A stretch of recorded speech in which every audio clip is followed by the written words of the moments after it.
First of all, let me apologize for not speaking Spanish, but Italians and Spanish are like brothers divided by a language. We can understand each other by emotion, but sometimes we have some problems. So I will try in English.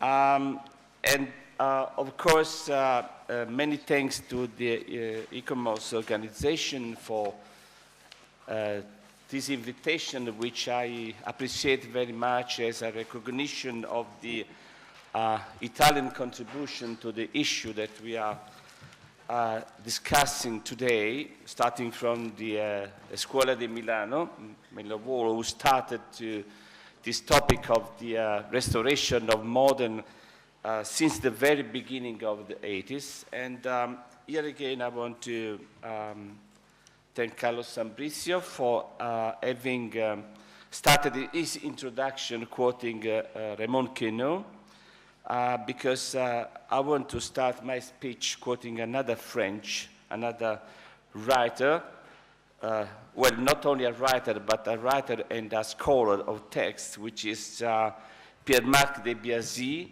the president of the Institute of Modern Texts and Manuscripts, the ITEM, who in a recent essay called Les Archives de la Création à l'âge des numériques, observed that as most writers have begun working directly on the computer, no trace is left of the genesis and development of their work.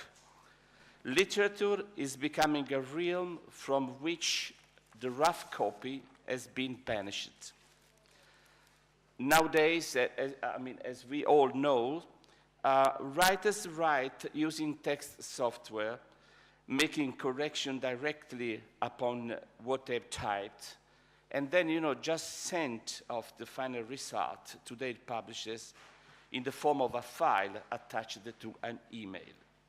With the advent of the digital-born manuscripts, we found ourselves in a situation in which nothing is left of the patient work of erasure, substitution, and continual rewriting that goes into the final result.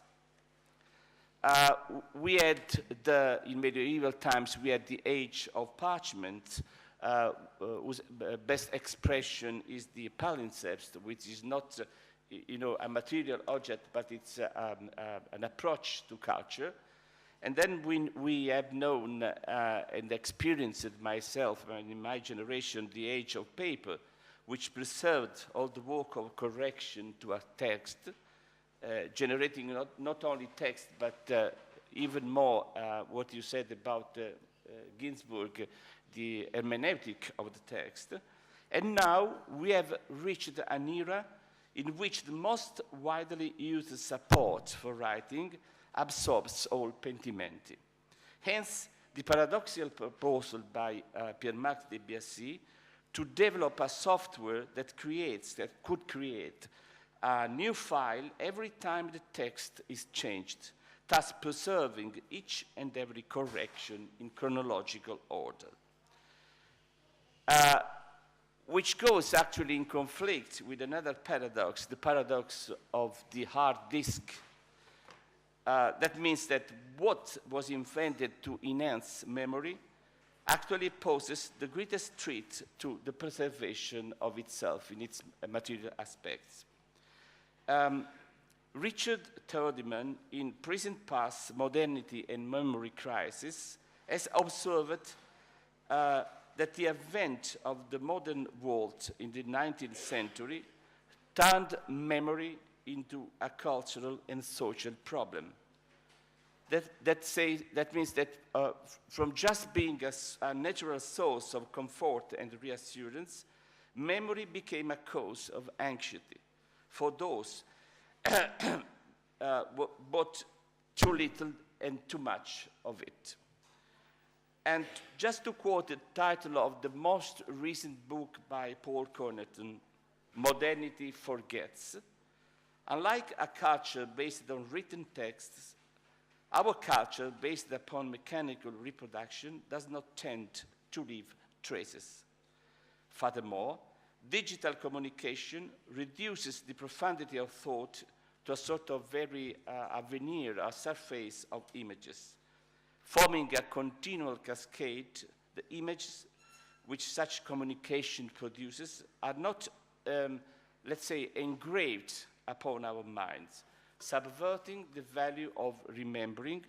Their serial concatenation intensifies the process whereby they are consigned to oblivion.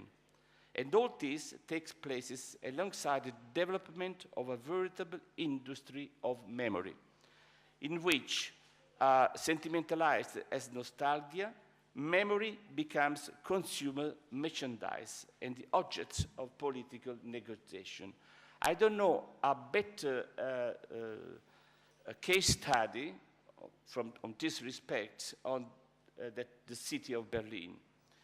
Since unification and the fall of the wall in 1989, the city has borne witness to a disturbing oscillation between two opposite impulses, memory and forgetting. The traces of its, let's say, unpleasant, very recent history, means the former history of East Berlin, have been erased, enclosing the wall in itself, while at the same time an attempt has been made to bring back to life the more remote past of the city when it was the capital of Prussia. And the best example of this is the one-to-one mock-up of the Bauer Academy by Karl Friedrich Schinkel, which is actually, one, together with the reconstruction of the Schloss, of the Imperial Schloss, cause of debate in Berlin. The whole process seems predicated upon the belief that one can turn back historical time and stop it at a chosen point in a sort of very reinvented past. On the other hand, it is significant for me that talk of the restoration of the modern began in the 1980s, which coincides with the foundation, roughly, of Docomomo in 1987. Because in the 80s, this particular notion became part of the culture of conservation at around the same time that postmodernism was gaining currency, and the idea of the post-histoire was first being advanced, ultimately to be formalized by Fukuyama's 1989 announcement of the end of history. What does it mean, the end of history, in few words? It means that history as a completed process is finished, and the present marks the final and definitive point of arrival. And so, Fukuyama replaced the idea of history as an object of research with one which saw it simply as an archive of facts, a sort of gigantic database. In effect, the modern cults of monuments celebrated in 1903 by Alois Riegel became, some 80 years later, our present-day cults of the modern. Are we to hail this as a victory or recognize it as a defeat? Within this context, the issue of the conservation of the memory of the 20th century becomes crucial, attended as it is by a number of paradoxes. Some of them have been just highlighted by Carlos Sambricio introductions.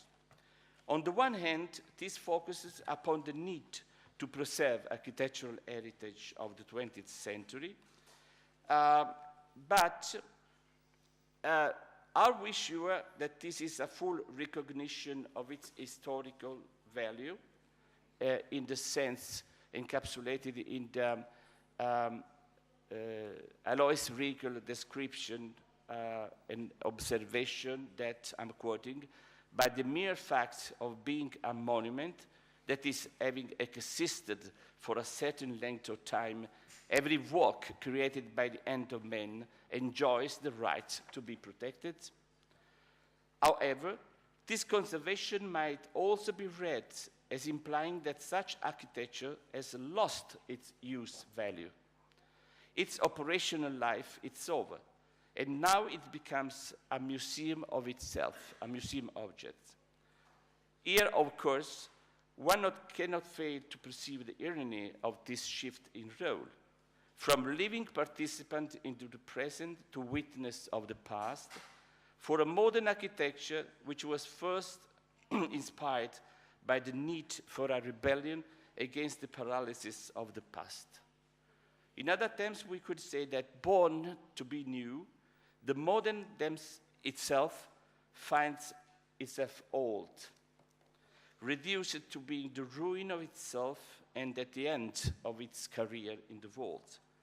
So, its old age is still perceived in a very different way to that of antiquity, and thus requires distinction to be made even at the level of terminology. Because we are speaking about conservation of modern heritage and not conservation to go. The ancients themselves saw that memory is linked with topography. For example, the art of memory was based upon the ability to associate images and concepts with a network of locations, each point, let's say in a virtual room, corresponding to a specific thing, a specific idea, a specific concept to be remembered. But in a fluid society, which has substituted the notion of flux for that of place, how is one to remember when everything flows past and there are no fixed points of reference? However, while this fluidity apparently undermines memory, never before in history has humankind had the technical ability to expand archive capacity on a previously undreamt scale. Thanks to the use of digital equipment, we can record ever greater quantities of data. We can accumulate veritable thesauri of both material and non-material values. Indeed, there is such an excess of information that what is at issue now is not the ability to accumulate, but rather to select, to evaluate, to separate the useless from that which can add to our knowledge.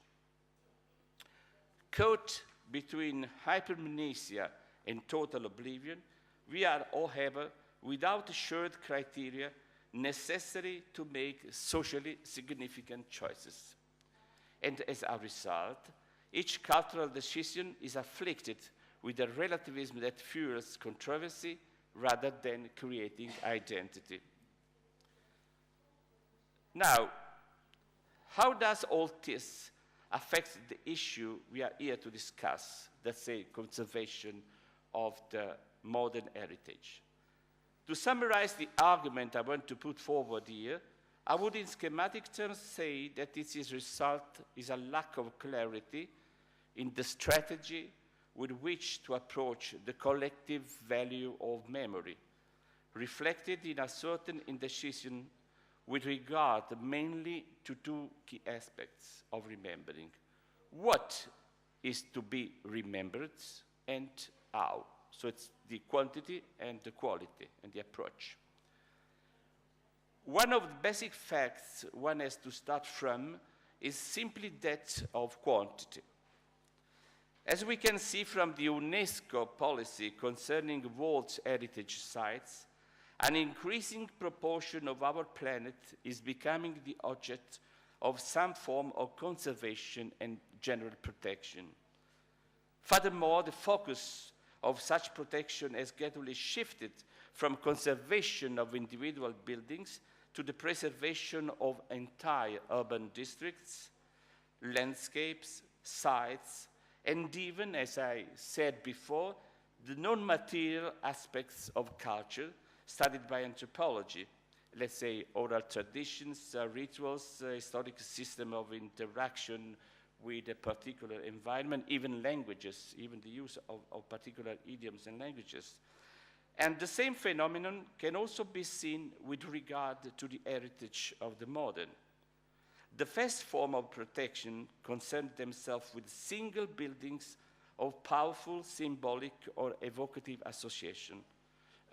For instance, the house building in Dessau, the Dessau Teachers' Accommodation, of course, the Weissenhof district in Stuttgart, which I believe was the first case study in restoration in the second half of the 80s, and Terragni's Casa del Fascio in Como, just to quote, a few exceptions. Then, conversation brief began to expand exponentially, covering works that were even more recent. From Gio Ponti Pirelli skyscraper in Milano, which is a building that dates back to the beginning, the end of 50s, the beginning of the 60s, to Carlo Scarpa's Olivetti showroom in Venice, which has just very recently been completely restored and transformed in a museum, a foundation and a museum of itself. So do not forget when you go to Venice, first of all, to pay a visit to Carlo Scarpa. And now we have reached the paradox of what one might call proactive conservation, concerning itself with works that are less than 20 years old. For instance, which I find very expressive, Rem Koolhaas' villa in Bordeaux was actually declared a national monument just 3 years after its completion in 1998. So this means, in practical terms, that when the architect Rem Koolhaas was asked to make some alteration, he could not alter his own project. Included within the actual category of monuments and placed on a par with their counterparts from more distant eras, these buildings have been the objects of restoration that, setting aside the issue of questionable results and the wide variety of methodologies used, has sanctioned their consecration alongside the great architectural achievements of the past. However, around these individual masterpieces extends a much vaster field, ranging from the enormous patrimony of disused factory buildings to the much larger quantity of buildings, not always by name architects, which have, since the beginning of the 20th century, become parts of the urban fabric of our expanded cities. The very scale and variety of this heritage is in part still obscure. That's why some time ago, in an exhibition in Porto, Michele Cannata and Fatima Fernandez defined this heritage as el moderno escondido, comprising social housing, detached house, apartment buildings, offices blocks, shops, and so on, forming a portrait of what we could call the everyday modernity, not the heroic aspects of modernity, but the everyday modernity. This heritage poses the real problems for a traditional approach to restoration, which still mainly is intended as restoration of the individual masterpiece. And this problem arises from, let's say, two basic reasons. First, the impossibility of acquiring the financial resources necessary for intervention upon the scale required, which is a problem that we have to face, all governments of all nations in Europe, and not only in Europe. This is one of the first problems we have to face, the scarcity of resources. Second, the absence of shared criteria for recognizing quality, for evaluating the appropriateness of preserving what to many is just an unpleasant reminder of an aggressive modernity and in no way part of a familiar reality. Pessac, les Quartiers Frugier, the Marseille Unité d'Habitation, the Corviale development in Rome. Yes, we have just a couple of slides to show. For instance, this is the Robin Hood Gardens by the Smithson in London, which is at the moment a very hard debate about preservation. This is the Corviale in Rome, the huge building built in the, at the beginning of the 70s by Fiorentino, which is, as you can see from the title of the manifesto of this book, is not okay, but KO. And of course, the Narconfin communal house by Moshe Ginsburg in Moscow, which is at the moment object of very hard negotiation, which, I mean, we can see the way people inhabit this, that we consider as an absolute masterpiece and a monument, but the difference of the use is strikingly different from the images that we had from our memory. And most striking of all, especially for us in Italy, I would point out this case study of this building near Naples, which is called the Le Vele, the Sails, which is a huge complex of what Bruno Zevi in the 70s called the Italian approach, or the Italian way to megastructures. It's a series of apartment units on a very large scale called the Sails of Scampia, which now you are seeing in pictures shot from the movie Gomorrah, that I think it's very well known even in Spain. So, I mean, this is, on the left, we can see an image of a detail of the Sails of Scampia that we study on our, as a reference point to a part of our history on the textbooks, on the handbooks, and the other side you see the degradation, the decay, and the sort of reception that has received. So these are just few cases that remind us of the continuing difficulties in the reception of the modern that we have always to keep very strict in mind when we face the problem of conservation. Each one of them poses the same problem, the social and cultural, rather than the mere economic cost of conserving traces of the modern, in a situation where intellectual elite and actual communities cannot agree on their value. So, how is one to achieve reconciliation with a past which many still perceive and experience as an overbearing presence? How is, let's say, one to establish a generally accepted criteria upon which to decide the right of such structures to continue to exist, and even the right to be preserved and maintained? How is one to evaluate the impacts of the transformation that this heritage must undergo if it is to survive and perform a role different to that for what it was originally intended? And what about the legitimacy of the intervention required to make such structures comply with new energy and safety norms? Then, again, there is another issue which we should consider, the issue of demolition.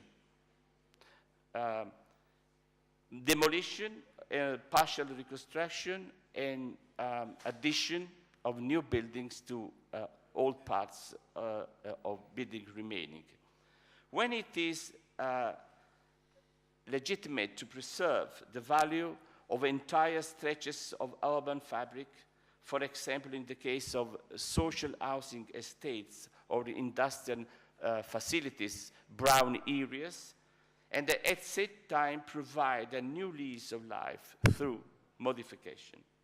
And finally, who had to be the agents in processes which extend beyond the boundaries of a specific intellectual discipline to involve collective decisions in which there is a clear political component?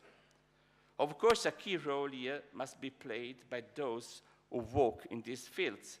First of all, the architects who, with increasing frequency, would be called, not only now, but furthermore in the coming years, to evaluate the opportunity or the need to recycle buildings that have lost their original function. But a not less important role will be played by critics and historians, whose task will be to draw up maps and charts that make it possible to recognize and to chart the increasingly complex territory in which every single building is a potential monument, awaiting the King Midas, whose touch will transform it from anonymous structure to a worthy object of conservation. So the urge for new inventories and for supporting, starting from university where we are now today, supporting research from new generation.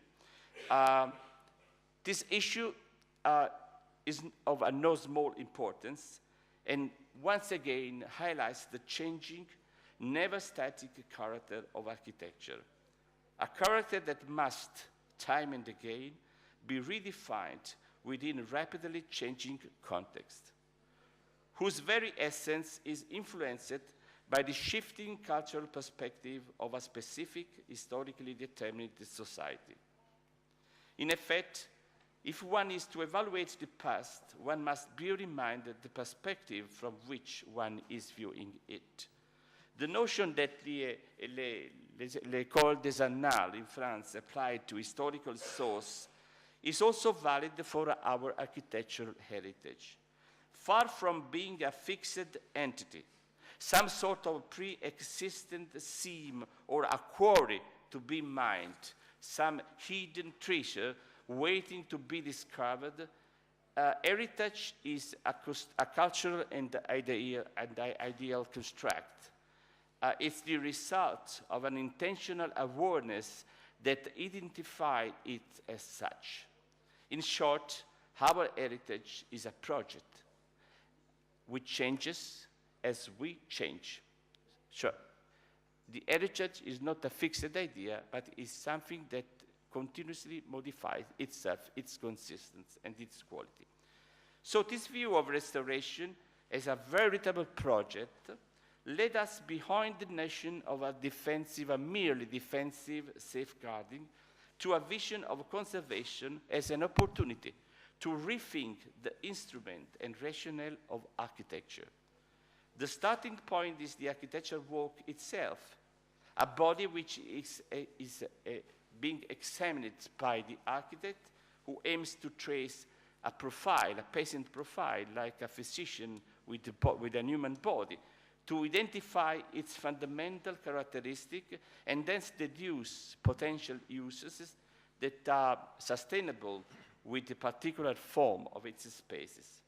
In this sense, I would dare to say today that conservation begins by writing or making history. Since the 1990s, it's been a sort of accepted commonplace that design creativity is the preserve of the artists. The idea being that the whole strength of a project or a design lies in its iconic status, in the abstract dimension of image, unsoiled by any contact with mundane words of technology, use function, budget consideration, client requirements. It is this attitude which is reflected in an approach to restoration predicated upon the recovery of the supposed purity of the original work.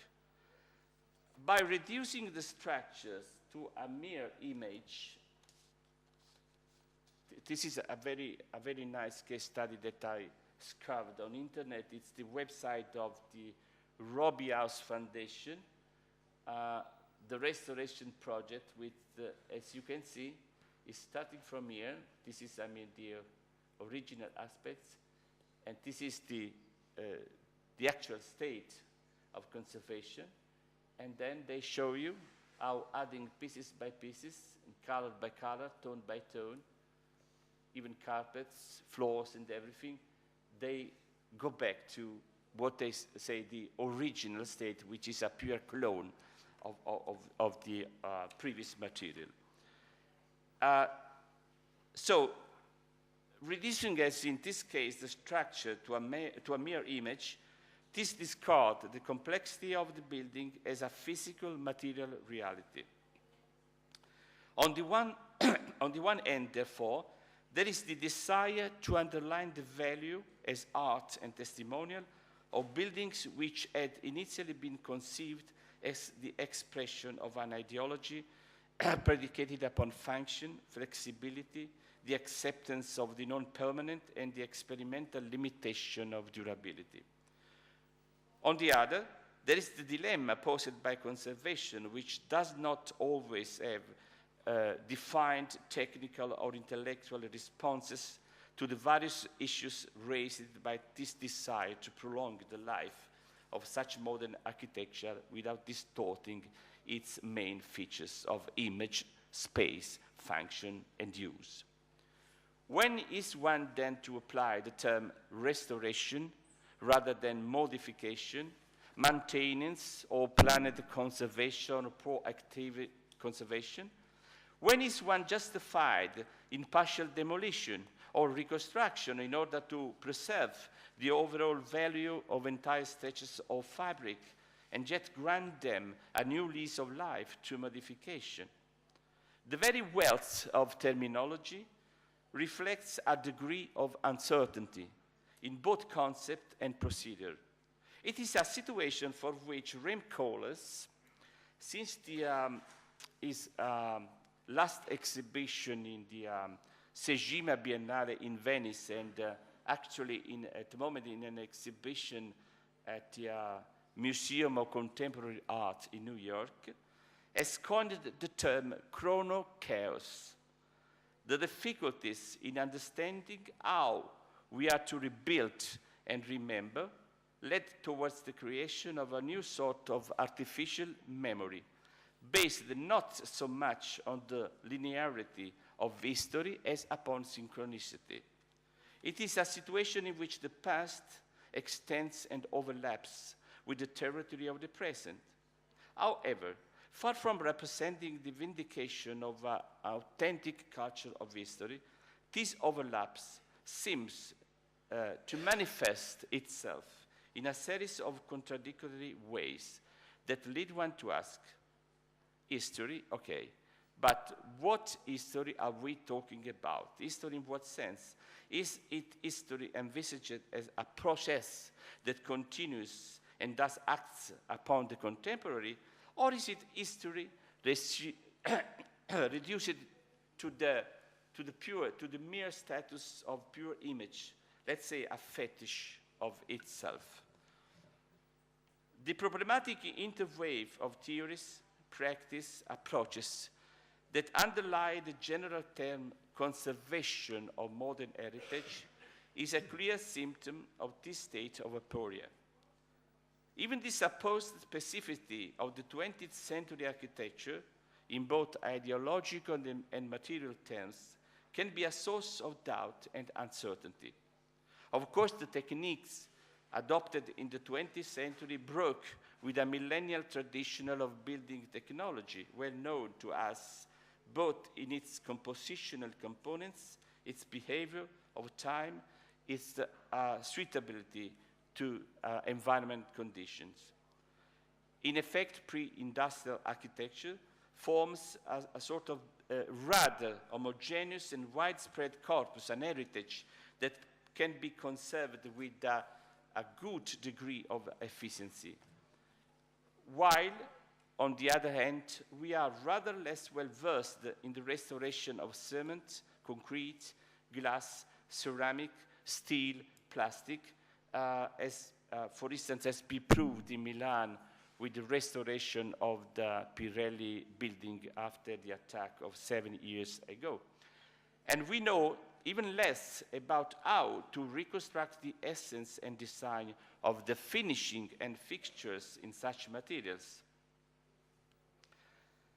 Furthermore, whilst traditional architecture seems to be linked with the notion of a stratification, the era of paper that I mentioned before, we are even more perplexed when it comes to compromising the iconic status of modern architecture as modern. These are structures that we have learned to appreciate from photographs that appeared in books and magazines published at the time of their creation, and thus each one of them seems to be endowed with a dual existence. On the one end, there is an entirely virtual existence, that is the one that we saw in the screen at the moment, a sort of temporality with no specific site and no indication of time, often in black and white, and therefore even more abstract. These have a powerful influence upon the imagination of both students and scholars. On the other end, there is the real life of the structure, which comes after the heroic period of modern architecture, which is, as we can see from these other sets of slides, a life made up of normal use by inhabitants, perhaps even destruction due to war or simply neglect. The presentation of buildings as perfect objects within a geometry that does not allow for disfigurements of their previous status has so conditioned our vision and idea of these buildings that even now they seem to project the message, noli me tangere, do not touch me.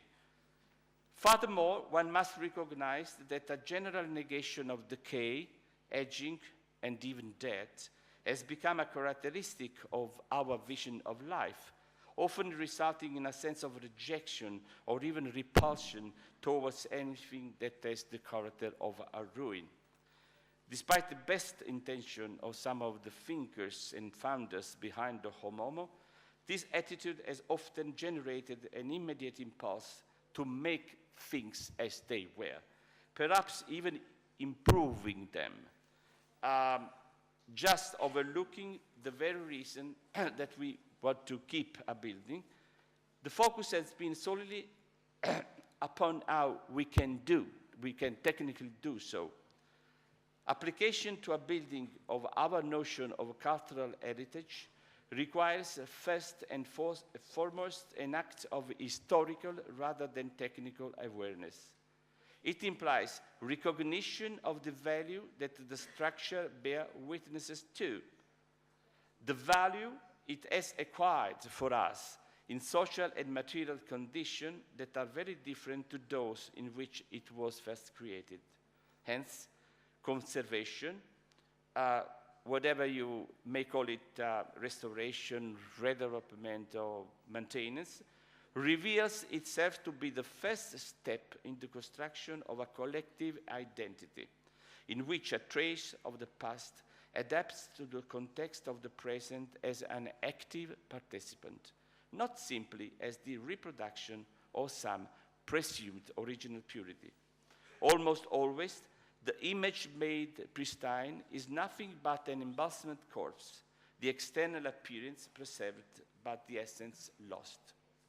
As it has been observed, protection nowadays requires the development of a new conception of the artistic in architecture, a concept less obsessed with being seen, more concerned with the requirement of reuse and redevelopment.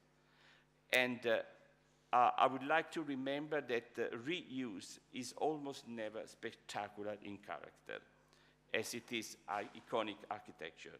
It is predicated upon trial and error, upon compromise and the establishment and the research of new criteria and new equilibria. It suggests an approach which views intervention as an exploration of the secret body of the building, a search for alternatives, and sometimes even as something that should remain invisible and self-denying. Every intervention upon a structure implies a series of options, posing the awkward choice between painstaking but falsifying reproduction or openness to the idea of transformation. A genuine conservation nowadays cannot limit itself to deep freezing that which exists, nor can it assume that just being of historical interest always and everywhere guarantees the right to a continued existence. Each act of conservation implies various levels of transformation, which guarantee the transmission of the past into the present. Seen in this way, it does not paralyze the exercise of creativity, but rather offers a valuable lesson to architecture itself. That is, do not forget that you embody a process of ongoing negotiation, hence do not take refuge in the false worship of the iconic. The experimental status of conservation arises from its willingness to listen to the work in question, focusing upon the body, the material body of the structure. Conservation strives to explore the truth about how this material is put together, a truth that may perhaps be disguised by facing wall and surfaces. So we must always remember that conservation does not offer only one single solution. It implies a constant risk of taking decisions with regard to the new and the unforeseen. It searches variable equilibria, bringing to bear a whole range of different tools and instruments. Restoration, modification, planned conservation, all respond to different choices, and we can see in this cartoon how these different choices can correspond to a different view of the object itself. With regard to the approach we wish to adopt towards the existing building, indeed, each of these, let's say, answers oblige us to abandon the facile certainty that a work of architecture is an unchanging, lifeless object. Instead, as Franz Graf in Switzerland has so oppositely observed, conservation marks a development in the strategies of design. And this is very important for architects. There is not such a separation in a certain sense between designing the new and designing the restoration, because they are parts of the same approach, a design approach. Its general approach may be predicated on established protocols, but it offers no a priori answers. Each and every case raises specific problems which require specific resolution. There is, however, one single ineluctable truth.